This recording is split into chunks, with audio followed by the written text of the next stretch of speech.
Welcome to the Creative Play and Podcast Network. Join us as we share our favorite RPGs, one-shot games, tabletop games, reviews, and convention panels. Sit back and enjoy the show. Hi, this is Kelly, aka Trixie from Ragnarok and Roll, assigned to Ragnarok Story, and Tilda Wimblewick from D&D Journey of the 5th Edition. First off, I would just like to say thank you to everyone for listening to our varied adventures, as well as for rating us on iTunes and rpgpodcast.com. If you haven't rated us yet, we would greatly appreciate it if you could. And if you're looking for more ways to support our efforts, we are now on Patreon, a great site where you can help us continue making more podcasts, as well as some special surprises for our patrons. If you can, please look us up at www.patreon.com/cppn. Every little bit helps. And again, thank you for listening. All right, y'all. Let's dive into this. First of all, hi, I'm Beth Dolgner. Welcome to Ghost Town Ghost Stories. So why am I the one up here telling you ghost stories? I write paranormal cozy mysteries and romantic urban fantasy. But before I started writing paranormal fiction, I was writing paranormal nonfiction. My first book is actually a collection of Georgia ghost stories. And I wound up being a ghost tour guide in Roswell, Georgia for many years. And so I love that blend of history and lore. And so we just moved to Tucson about a year and a half ago. And I got here and immediately started hearing ghost stories from people. Like, I wasn't even looking for them, and people would just offer them up like, oh, my bar is haunted, oh, my house is haunted. And so that's why last year for this con I did a Tucson ghost stories. But then this year I wanted to do ghost towns because I've started getting to go out and visit some ghost towns, and I'm just fascinated by these places that like almost died but are still around for us to enjoy today. So that's why I figured it would be a fun one to get into. And as you and I were discussing, I was a little disappointed when I learned that most ghost towns still have people living in them. Like, I really just thought it would, like, literally just be an empty city, and I could just, I don't know, waltz through it like I own the place. So, of course, I have learned that ghost towns can be anything from a couple of foundations, maybe a few blocks from where a wall used to be, to a town with hundreds of people still living in it. But you know, I guess that makes it fun because you just never know what you're going to get. And I guess if we didn't have people living in those towns, we wouldn't have ghost stories because there would be nobody there to experience the hauntings that are going on. So any guesses from you guys as to how many ghost towns we have in Arizona? 35. A lot. Hundreds. 300. Yeah, 300. Wow. We are not the winners, though. Texas takes the title with 500 ghost towns. Not New Mexico. Not New Mexico. We have aliens. Way more than I expected, though. I never thought it would be in the hundreds like that. So I just floored that there are so many of these towns that have grown up and died, and a lot of them are just gone now. So you know, obviously, out here in Arizona, lots of former mining towns. The mines went bust, or it became too expensive to keep mining, and so the people all left. And certainly Route 66 was a thriving place until the interstate system cropped up in the mid-1960s. So we have a lot of ghost towns because of all the people bypassing Route 66. Those little tourist havens just died out. So we're actually going to start with the first ghost town I ever visited in Arizona, and that was Jerome. You guys have all been there probably, right? So I loved that place. I thought it was such a cool little city. And what's amazing to me is that Jerome had about 10,000 people at its height. And just, you know, obviously today there are so many fewer, and I'm terrible, I can't remember numbers, which is why I have notes, like to all of this stuff about, and this year this happened, and there were this many people living there. My brain doesn't remember numbers, so I have to refer to my notes. But anyway, so Jerome is actually a really lucrative area because they had copper and silver and gold. But it was a really lawless town, so lots of brothels, lots of saloons, and a lot of fires. That town was burned to the ground a few times. There were no building codes, there was no kind of fire protection, so if somebody caught their house on fire, the whole town was going to burn down. So finally in 1899, they put in some building codes to prevent that from happening again. So most of the buildings there are 1899 or later. But what's interesting is it was actually the mines themselves that caught fire. Some gases down in the tunnels caught on fire and burned literally for years. So they wound up going to open pit mining, and then eventually, of course, wound up shutting down the mining altogether. So Jerome, I picked 2 stories from Jerome, and this first one I picked solely because of the name of the place, and it's the Haunted Hamburger. Have any of y'all eaten there? I did not. I passed it when I was there. We didn't eat there. But I think it's an interesting ghost story because it's an example of how renovating an old place can stir up paranormal activity. The building had been sitting vacant for about 6 years prior to the guy that opened the restaurant, buying the space, and he started doing these extensive renovations to get the building ready and to get it prepped to be a restaurant. And he very quickly realized he had a pesky ghost. The ghost would turn on the water faucets to full blast. It would slam doors. But the thing that was the most annoying is that the ghost kept stealing hammers. So the guy would come in the morning and his hammer would be gone, or his workers' hammers would be gone. And the owner actually lost 3 hammers in pretty quick succession and was getting pretty mad about it, because he kept having to go out and buy more hammers. They were just disappearing. And then he came in one morning and he found all 3 hammers all sitting out in the open in very obvious spots. And it was almost like the ghost was saying, like, okay, I had my little joke, it's fine, here's your hammers.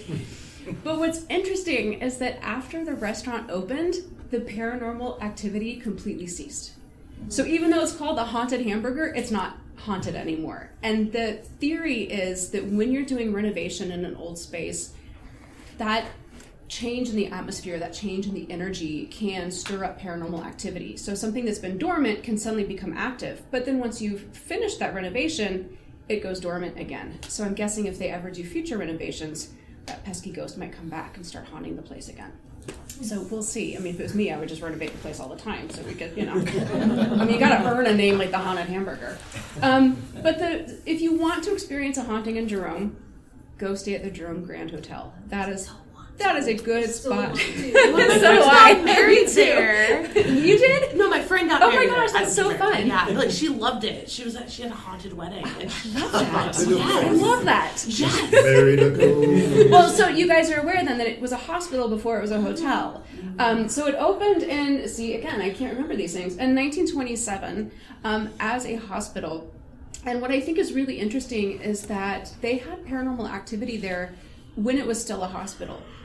Nurses would say they would hear disembodied voices, and they would also hear the typical kind of sounds you would hear in a hospital, like the sounds of people moaning and groaning, the sounds of people coughing, and they would go to check on this patient that was clearly in distress, and there would be nobody there. The room would be empty. But I think my favorite story from its time as a hospital, there was a apparently very friendly, helpful ghost of a doctor.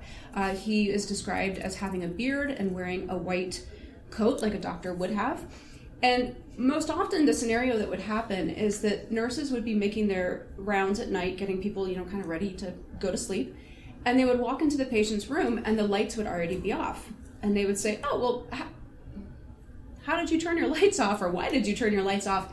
And the patient would answer, oh, well, that nice doctor came in to check on me and he turned the lights off on his way out.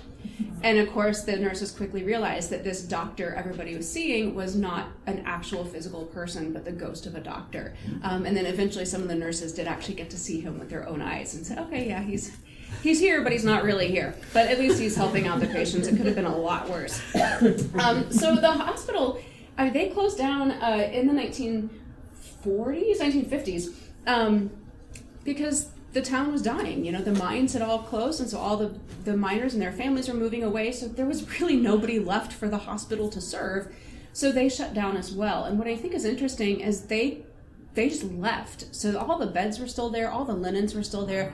I would pay money to go into an old hospital like that was abandoned and just had everything sitting out. It sat that way for 44 years before it was finally purchased and renovated and turned into the hotel that it is today. So, of course, today, the rooms that people are sleeping in used to be hospital rooms. So, not surprisingly, they experienced some of the same paranormal activity that the nurses did, hearing those voices, hearing the moaning and groaning and things like that. So, if you do stay there, I can't guarantee that you're going to have a good night's sleep. But there are,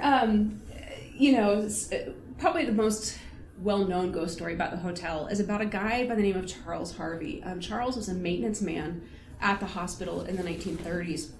And he was asked to go down to the basement one day to service the elevator. And a short time later, somebody else went into the basement and they discovered Charles lying so that his head was in the elevator shaft and it had been crushed by the elevator equipment. Now, it is speculated that this was not just an accident. There were safety mechanisms on the elevator that should have prevented that from happening. Plus, just kind of unlikely that you're going to trip and fall and your head's just happen to be under an elevator. Like, it just seems a little bit fishy. So it is speculated that Charles was killed, though certainly we don't know why. Like, why would somebody want to kill the maintenance man? I don't know. But today, people will say that they'll look into that elevator shaft and they'll see a bright ball of light. I'm sure you guys have all seen like pictures of like supposed orbs. And a lot of times it's a bug, it's a piece of dust, a lot of times it's not paranormal at all. But if you've ever seen a bright ball of light, like in a haunted place, it is very different from like a kind of a fuzzy orb that you might see in a photo. It's very brilliant and bright white. So people think that's Charles. They think he's still haunting that area where he died. Some people have even seen like shadowy figures out of the corner of their eye and think like, oh, that's him, that's Charles. But what I love is that the elevator itself seems to be haunted because people will hear the elevator going up and down and even hear it stopping on each floor. And yet the actual elevator itself is completely stationary. Nobody's using it, but they hear like phantom sounds of the elevator going up and down. I would not use that on right? And it's the original Otis elevator that serviced the hospital. They refurbished it, so it's got quite the history. Yeah. So our next town. Stairs. Yeah. Stairs are evil. Right. Ghosts are not. Stairs are evil. So our next town is actually two towns. They have the same name, and that is Goldfield, Nevada, and Goldfield, Arizona.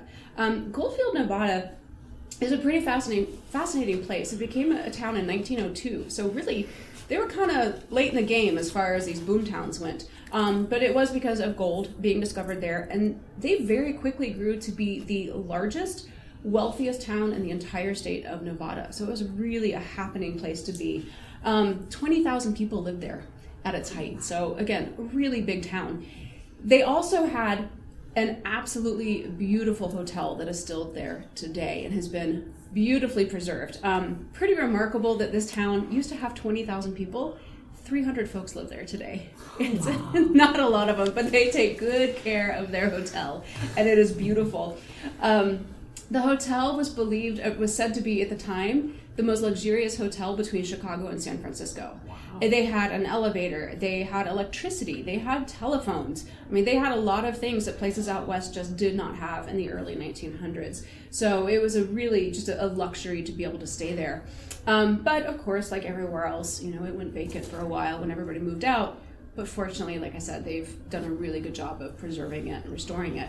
And both Ghost Hunters and Ghost Adventures, the TV shows, both of them have been there and had, a fair amount of experiences. It's believed that there are primarily two ghosts haunting that hotel. One is the man who built it. His name is George Wingfield. And George he's not up to too much. People will typically just smell cigar smoke. And because George used to smoke cigars, they think it's probably him still roaming the halls, checking on his hotel. And the other is a woman, and she is believed to have been George's mistress. The story goes that George's mistress got pregnant. She had the baby, and then George immediately had her killed. So apparently she is still at the hotel, probably looking for a little bit of revenge, maybe. And people will hear a woman crying. Some people have also seen the apparition of a woman who looks very, very sad roaming around the hotel. So, Goldfield, Nevada, a lot of those original things are still there, very pretty, very well preserved. It's a ghost. When a cloud goes off, it means a ghost bumped into it. The ghost is deep. That's all it is. Ghost gaslight. Have any of y'all been to Goldfield, Arizona? Mm-hmm. You haven't? Okay. Did you have fun? I haven't been there yet. We just blipped through it. Okay. We didn't get to actually enjoy it. No ghost fun when you guys were there. All right. So the town of Goldfield, Arizona, unfortunately, there wasn't a whole lot left by the time all was said and done with this ghost town. So it's for those of you who haven't been there, it's in the Superstition Mountains, so not too far from here, just east of Phoenix. And it was founded in 1892. they had found gold there, but within about 5 years, the gold was gone. So it was a real quick boomtown, and then everybody left. And so the buildings were sitting there vacant. And unfortunately, in the 1940s, the military was actually doing exercises in the area, and they accidentally caught the town on fire. So about 60% of the buildings burned. There were about 30 buildings there, and over half of them burned to the ground. And then what was left was just abandoned. I mean, this was, before we really had an interest in preserving places like this. I think it's sad the U.S. went through a real phase where we were just like, oh, it's old, knock it down and build something new. And ghost towns kind of fell under that category where we just didn't appreciate the history of them. In fact, when I used to give the tours in Roswell, Georgia, we went through a neighborhood that used to be a cemetery. In the 1970s, they said, we could build houses here. And so the stories. Yeah, those stories we heard from neighbors. Yeah. Happens more often than you think. But anyway, Goldfield, Arizona. So much like your Uncle Dickie, who owns owns a ghost town, somebody bought the property that this ghost town is on. And of course, when I say ghost town, literally just foundations and some ruins. But he saw an opportunity to turn it into a tourist attraction. So he rebuilt all of those buildings on the original foundations. And wouldn't you know it, wound up getting a couple of ghosts in the process. It seems like these are spirits that were tied to the land itself. So even though those buildings were gone, the ghosts stuck around. This was a place where Ghost Adventures also went. And I will admit, I have a hard time taking anything they do seriously. But allegedly, while they were there investigating, they heard groaning, like growling kind of noises in one of the buildings. They also heard footsteps. And then they were using a thermal imaging camera, which is basically, it just catches temperature anomalies. So like if I walked in front of one, you would see a human-shaped person walking because my temperature is higher than that of the room around me. So the belief among ghost hunters is that you can detect ghosts the same way. May not see them with your eyes, but you'll see a temperature anomaly on the thermal imaging camera. And they caught what looked like the figure of a man walking through a building. What's more significant is that one of the people they're investigating actually saw with his own eyes a man in a duster walking down the middle of the street. And of course he blinked and the guy was completely gone. It's just like he hadn't been there at all. People have also heard voices coming from the saloon, and the saloon also has at least one apparition. It's a man who has been spotted behind the bar. So maybe some bartender who's, still there waiting to serve up some whiskey, who knows.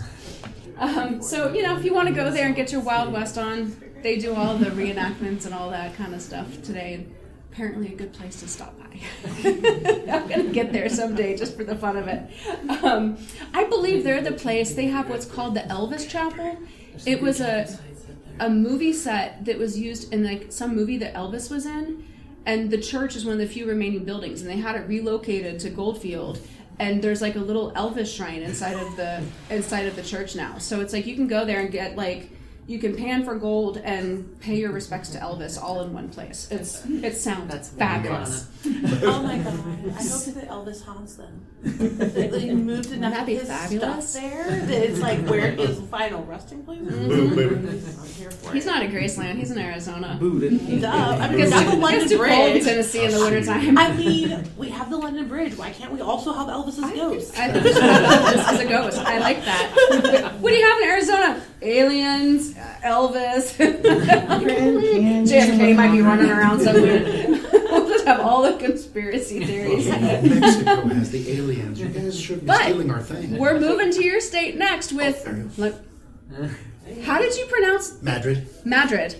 I have been practicing as Madrid, New Mexico, but I've been told from a New Mexiconian. I have been there many times. Mexican.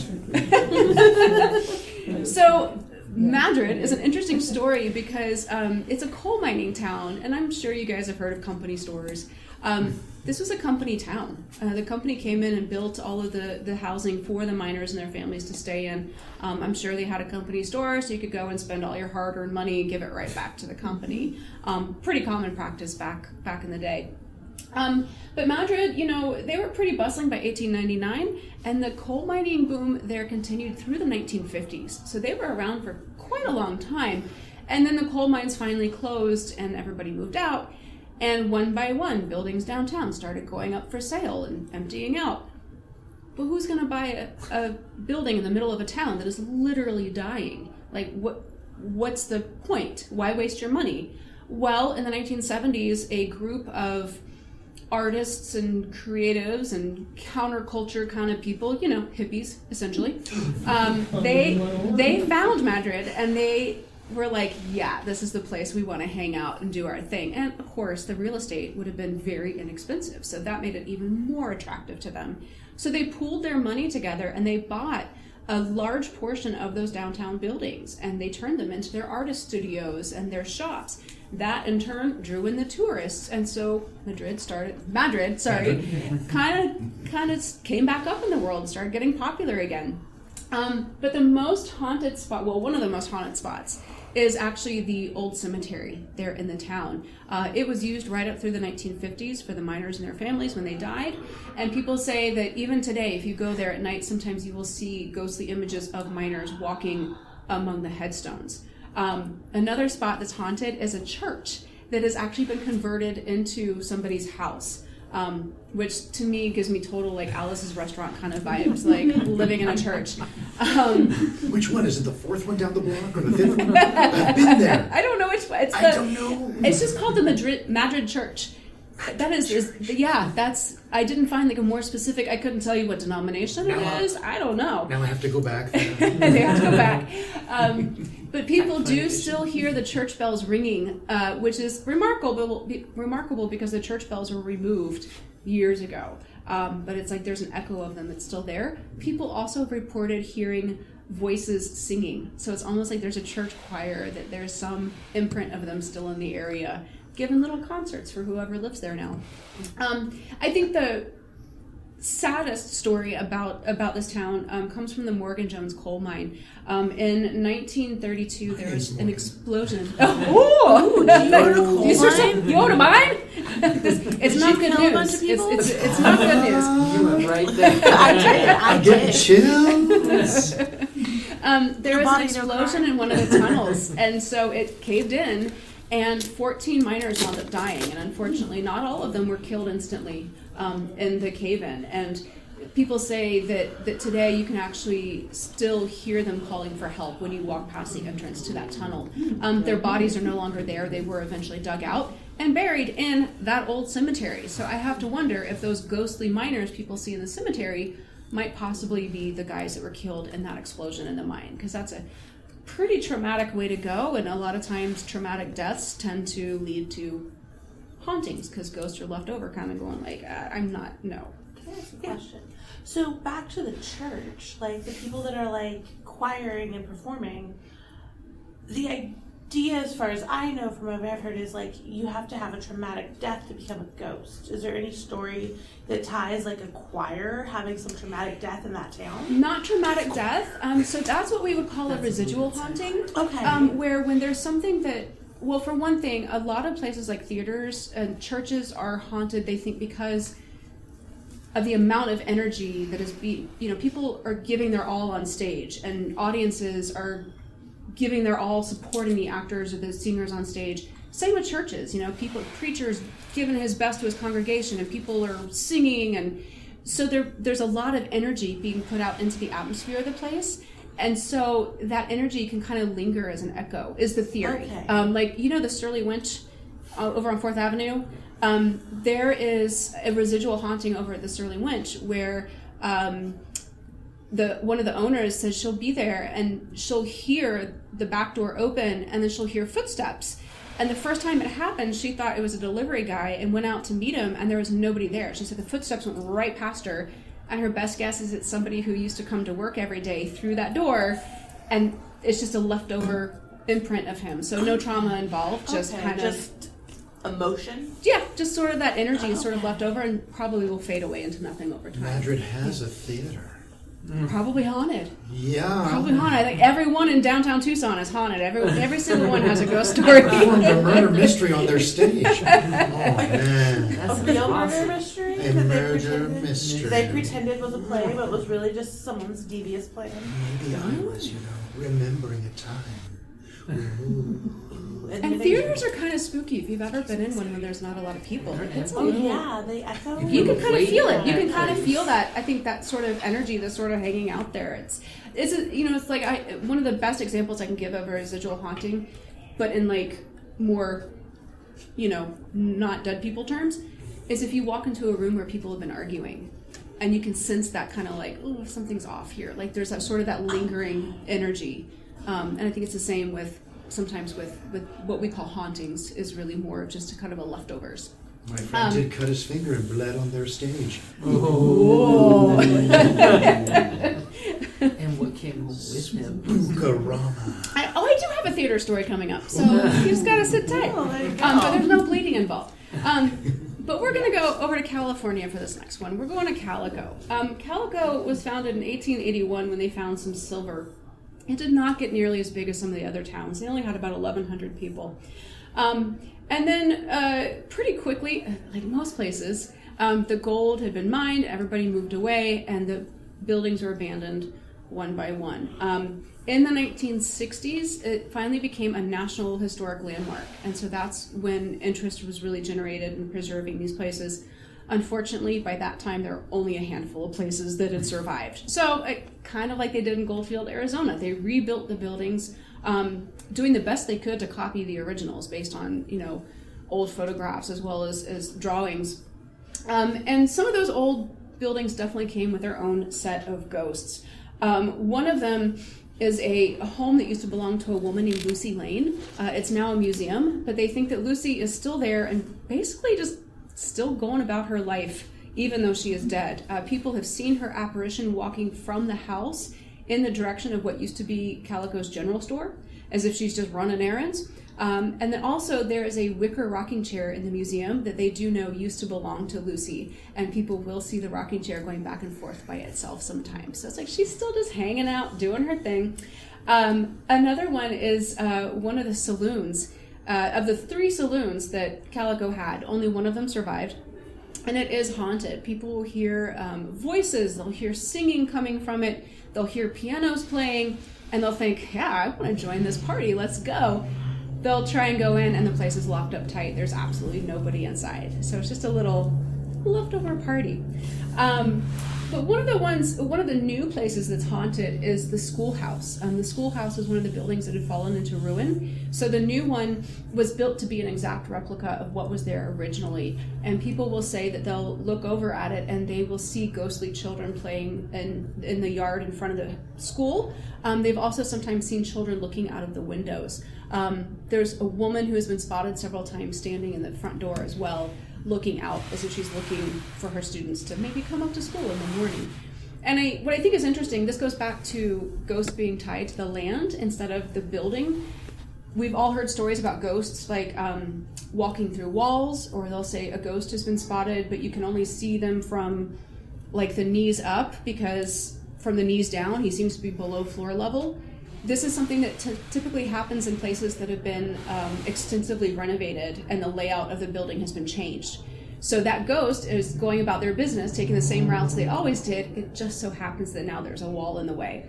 The schoolhouse is the opposite of that. Because they built it so exact to how it looked originally, those ghosts are still in the right positions to be looking out the window or to be standing in the doorway. So it's kind of like business as usual for them as well, along with Lucy. So I can't go through this night without talking about Tombstone. You guys, I love that town so much. It's so tacky. It's so tacky, and I love it. I think if you go there knowing what you're getting yourself into, you just have to embrace the cheesiness and just roll with it. So Tombstone is interesting because, it's obviously this super famous town. And I was surprised when I learned that it really only lasted for about 13 years because they unfortunately dug too deep in the mining tunnels and hit the water table, so everything flooded. So the town shrunk pretty quick. It's only got about 1,000 people living there today. It's been that way for just about 100 years now. I mean, it's been, they shrunk, after they flooded the mines, not much you can do. But here we get to the theater, because the Birdcage Theater is my favorite place in Tombstone. And part of that is because it is the most notoriously haunted place in Tombstone. The theater is interesting because they closed their doors in 1889, about the time that the mines were closing down. And they thought, well, but they'll be able to come back and start mining again. So we'll just leave everything here. We'll be back in no time. Except they weren't. Nobody came back until about 1934. And when they finally opened those doors again, they found everything exactly as it had been left in 1889. So the posters for the last show that was ever shown there, the original wallpaper, a lot of the original furnishings, and they've left it like that. If you've ever toured it, it's kind of like, yep, here's everything we found when we opened the doors. You can walk through it. And there is a woman in white who is seen there, which I feel like 60% of the haunted places in the world have a woman in white. That she has been spotted walking down the stairs toward the basement. She has also been spotted in the backstage area, which, interestingly enough, if you've never done a tour there, they have one of the original horse-drawn hearses that serviced Tombstone back in the 1800s. And I can only imagine having a hearse that's transported probably hundreds of dead bodies in your theater. Maybe not such a great idea if you don't want to have ghosts around. I don't know. People also report hearing sounds reminiscent of what you would have heard when it was still a theater and a saloon and a gambling hall and a brothel. Like, you can just get all your vices on in this town or in this theater. So people hear why are they moaning? they hear people talking and laughing. People will hear clinking of glasses. They will even hear the sounds of what seems to be a poker game. Kind of that, like, cards being shuffled and chips being clinked together, that sort of thing.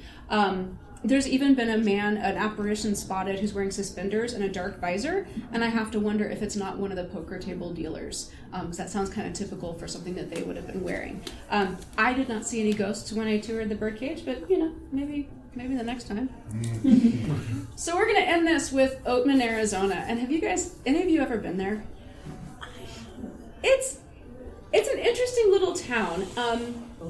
It today has a whopping 102 residents, according to the 2020 census. And this is after it had thousands of people living there when it was still a gold mine. But the gold mines closed in the 1940s. And I'm going to argue that Oatman, of all the ghost towns, all these like Wild West towns that remain, Oatman is the most authentic to what it was really like back then. And that is because of the wild burros that wander that town. The miners used burros to haul their equipment to the mines and back. And when the mine closed and they all moved out, they just left the burros, just turned them loose and went, bye. And they have thrived in the wild. But they know the best time to get a meal is right there on Main Street of Oatman when the tourists roll into town. And so you can buy burro feed in the stores and go out and feed them.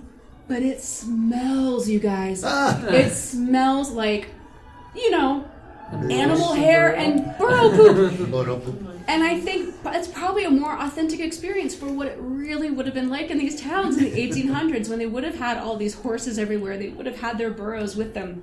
So if you really want, if you want the authentic experience, just go there, take a big old sniff. And I actually, when we were there, we actually saw a burro walk right into one of the shops, and the poor shop owner was just trying, get out of here. And the burro was like, what are you going to do, lady? So I think eventually they kind of lured him out with a little bit of food. But Oatman, their hotel is also a very haunted spot. It was built in 1902. And rumor has it that Clark Gable and Carol Lombard had their wedding night in that hotel. I have no idea why they were in Oatman. But the ghost there is a guy by the name of Charlie. And Charlie was an Irish immigrant who had moved out west trying to make a living, and if he was very lucky, to make a fortune. But things weren't going so well for Charlie. And he was staying in room 15 of the hotel, and as he was having trouble getting work, things were getting worse and worse for him. He started drinking more and more, spending more and more time in his room. And one day, after a particularly long binge of drinking in his room, he left the hotel, never came back. About 2 days later, somebody found Charlie's body out behind the hotel. We don't know how he died. If maybe he just drank himself to death, maybe he fell. But he just wound up being buried in an unmarked pauper's grave outside of town. But Charlie, we don't know where his body is. We do know where his ghost is. It is still hanging out in room 15. One of the things, being there 100 years ago, there would have been no air conditioning in the rooms. So a lot of times when Charlie was staying there, you would have opened the windows to get some airflow coming in. So people staying in the room today will wake up in the middle of the night and find that one of the windows is opened seemingly by itself. They will also sometimes catch a glimpse of somebody out of the corner of their eye when they're in that room. Other things that happen in room 15 are the lights will turn on by themselves in the middle of the night, and people will wake up to find the faucets running full blast. So if you want to stay at a haunted hotel, plenty of options around this part of the country. You guys, that was it. Thank you so much for coming. Any questions? Yes. So, in your collection of ghost stories, have you found any that are Native American based, in particularly Arizona, New Mexico? I don't have any of the stories that I tell, but I have heard some. And I'm trying to think back.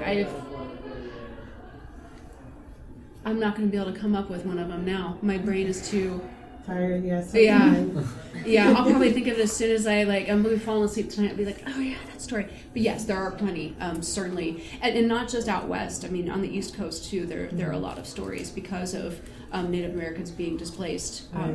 Plenty of stories. Well, Yeah. Tears, Any other questions? I just wanted to apologize for asking my question early.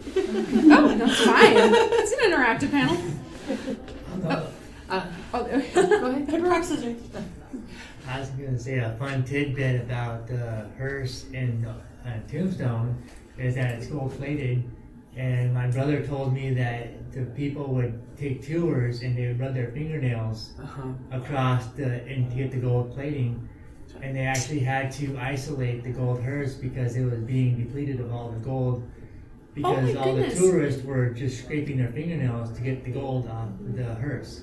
What because a it was horrible thing to gold do. Plated. Wow. So when you That's go to fascinating. visit the hearse, that's why it's it's behind ropes. isolated. All these do not touch signs all over. I had no idea that was why.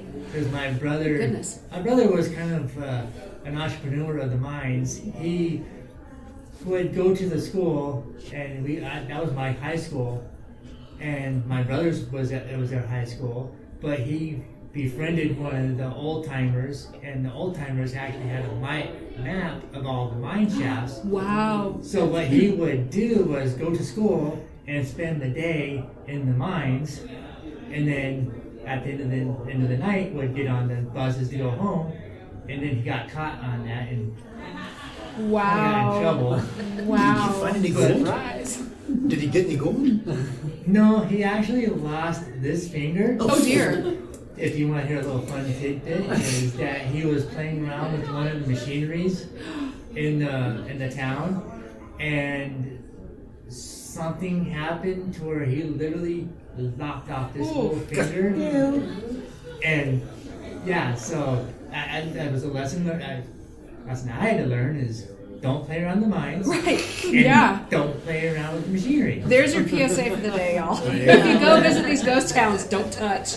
One of the things that he taught me was that the mines were so dangerous because a lot of the dynamite was left behind. Oh. And the dynamite was made out of Nitroglycerin. Glycerin. Nitroglycerin. And if a flashlight hits it, it would ignite it.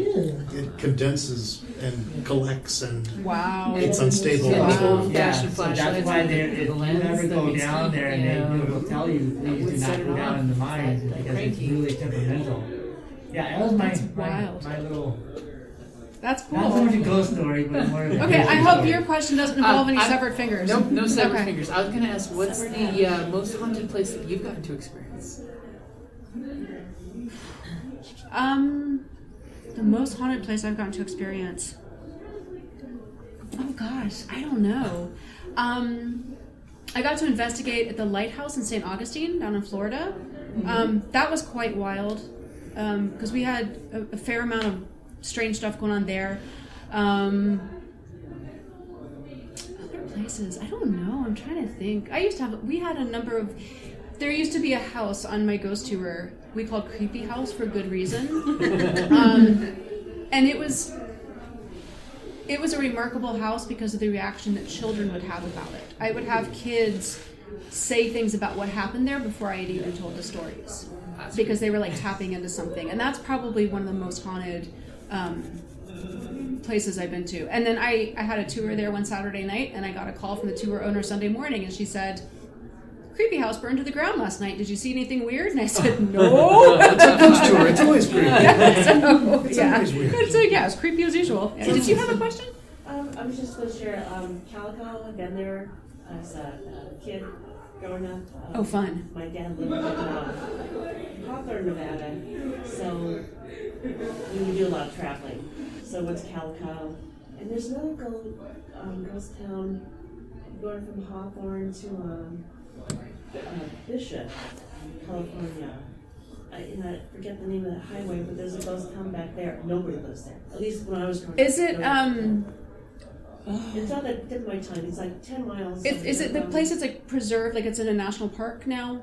Maybe. Back What's the then it name of that wasn't place? just there. Okay, yeah. But there were signs you're not supposed to touch anything, take anything. I think, yes, I know the place you're talking. The photos of that place are really eerie. Yeah. Yeah. But it was probably the largest ghost town I've ever seen. Was that one between Hawthorne and Bishop, wherever that is on that I'm just so fascinated by them. That's not Bodie, right? Bodie, that's what I'm thinking of. Okay. Bodie. Yeah. The photograph, I would love to see that place someday. It's just like the photographs are It's just great. so eerie. And to buy photographs that were taken there. I've got one hanging in my living room, so I can see that. Nice. It's a picture from inside of a building taken of a church, and there's a cat with a broken window, and he's sitting looking out the window looking at the wow. church. And it's like, okay. Right. Oh, wow. So Yeah. I have a tidbit about Madrid, and you might already know this. The bar, one of the newest bars there, Shaft Tavern. was built to film the movie Wild Hogs. Oh, yeah, Oh, there is fun. The a motorcycle. So there's I a rode building the built Harley. there. That's cool. Two of us came out of the Denver area, and we did a camp trip for the Balloon Festival. And part of the thing was my buddy Steve wanted to ride his Harley, and of course my Harley. We put my daughter back in behind, and we rode into Nice. the town and went to the bar and on a Harley Davidson. So Well, maybe we need haunted movie sets next year when we have our Spirits and Spirits Ghost Stories evening. Yeah. You guys, thank you so much. Oh, also, I have postcards and bookmarks over there for some of my books if you wanted to grab any. And yeah, you guys have a good night. Thank you so much for coming out.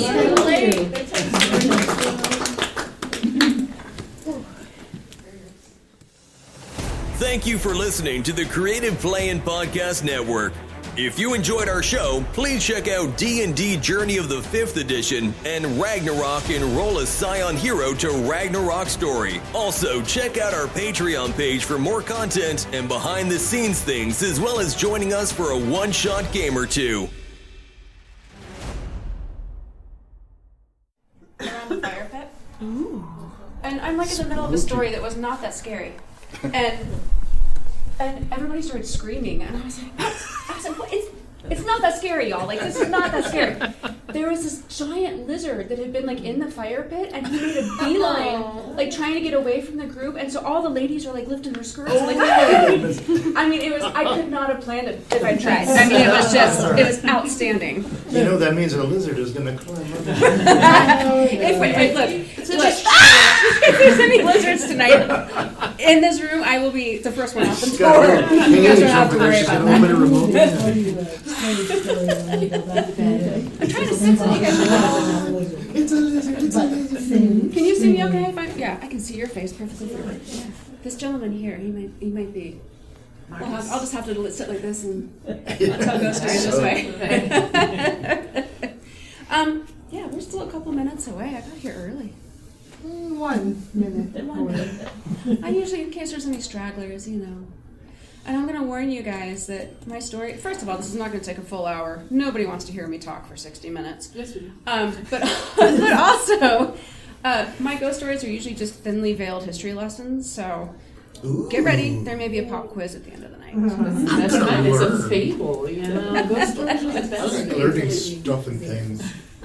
Are you a history teacher in your mundane world? No, but I love history. And when I went on my first ghost tour when I was like 14 or 15 years old, and I love the way it blended history and lore together because it was just a fun way to learn history.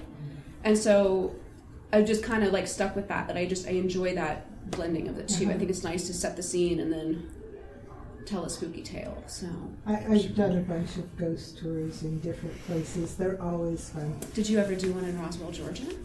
No, I've done one Sounds like a good place. in Key West, Florida, Oh, the Key West one is good. in New Orleans.